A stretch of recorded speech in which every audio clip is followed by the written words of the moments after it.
Salam mənim əziz dostlarım. Necəsiz? İnşallah yaxşısınız. Çox sağ olun, mən də yaxşıyam. Həm də çox sevincliyəm. Çünki Qəbələdə kino günləridir. Mən də nənələrimi götürüb gedirəm Qəbələ Mədəniyyət Mərkəzinə.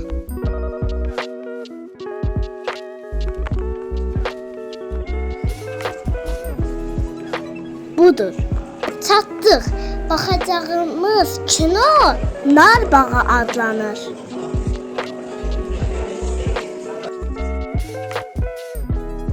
Zalımız yavaş-yavaş dolmaqdadır. Həyəcanla kinonun başlamasını gözləyirəm. Azərbaycanda tanıtmaq, həm də bölgələrdə kino teatrlarının bərpasına təkan vermək. İstəyirik ki, kino teatrları bərpa olunsun və o filmlər normal şəkildə belə səhər tezdən bura gəlməyəsiniz, özünüz istədiyiniz vaxtda gelib rahat-rahat seçib istədiyinizə baxa biləsiniz. Onun üçün kino teatrların bərpasına təkan verməyə çalışırıq.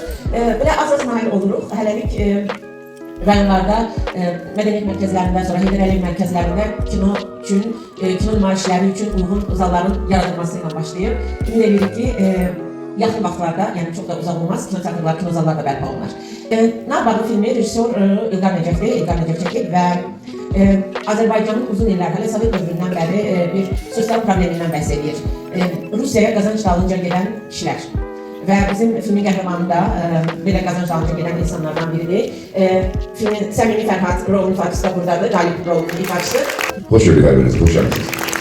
Çox sağ olun. Burada filmdən əvvəl danışım ki, filmdən sonra hamı məndən zərəsi görəcək, mən əminəm. Bəlkə hələ mən böyük söz sorda. Ona görə filmdən əvvəl danışmaq istəyirəm. Mən də qoşulmuşam artıq bu ənəniyə, neçəklərdir. Mən də Kimək sahibinin bu təşəbbüsü ilə regionları gəzdik. Aydın xanımın qeyd elədiyi kimi, yəni bu ənənəyə xidmət elədiyini artıq bildiniz.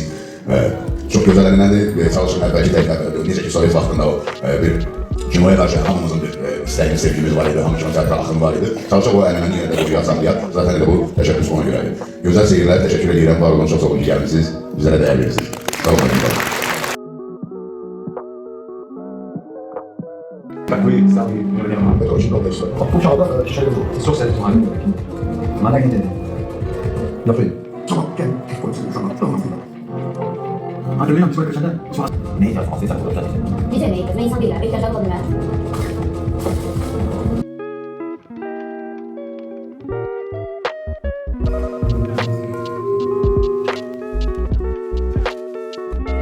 Narbağı son illərdə çəkilən Azərbaycan filmləri içərisində mən də ən sevdiyim filmlərdən biridir. Hətta haqqında bir yazım da var. Sizin fikirlərinizi almaq istəyirəm. Necə təsir elədi? Səmin bəyi çəkraflıyor. Səmin bəy tək sadəcə yəni çoxlarımızın tanıdığı, nə bilim qonşumuzdan, kəndimizdən tanıdığı hekayənin, əhvalatının, qəhrəmanını canlandırır, onun ümumləşdirilmiş bir obrazını canlandırırdı. Ona görə çox da üstünə getmək istəyir, suallar veririk. Buyurun, kimin neyse sualı varsa film hakkında Səmimi bəyə qalib olun.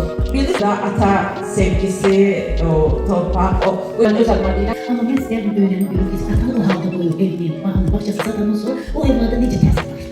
O evlada başlamalara baxsaqda bir şey Filmdən hiss olunur, çakıra bilirdi. Səmimi bəyin hissi çakıra bilirdi. Bir deyim de var da. Atam aldı, havalı, her bir aldı. Atam aldı da. Başkasının aldı. Yani o bu dönemi çok ister. Çok sağ olun. Ben de teşekkür ederim. Güzel imzalandırmışsınız. Ama ben bir şey diyeyim.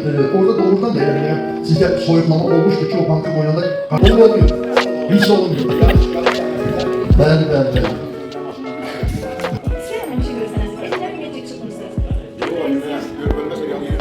Yok, o silahlı aktör gibisin. Evlere de çıkmışsınız. Evet, çekmişsiniz. Yani hep bir yerden çok rakamlar nezerden. Ancak çok güzel atıyorsun. Yolcu rolüydü. Kızını xilas eləmək istəyirdi. Ona görə aparırdı pulu. Cavab buyur, əlbəttə olur. Ağacları niyə kəsirdilər? Bilmək istəyir. Ağacları kəsmək olmaz, axı niyə kəsirlər? Sən buradan deyə bilərsən ki, ağacları kəsmək olmaz, ağacları kəsməyin. Bir dənə də bizim üçün onu. Ağacları kəsmək olmaz, bəs niyə kəsirsiniz? Sağ ol, biz də bilmək istəyirik. Biz də soruşuruq, onu ki, ağacları niyə kəsirsiniz? İzlədiyiniz üçün təşəkkür edirəm. Baxma.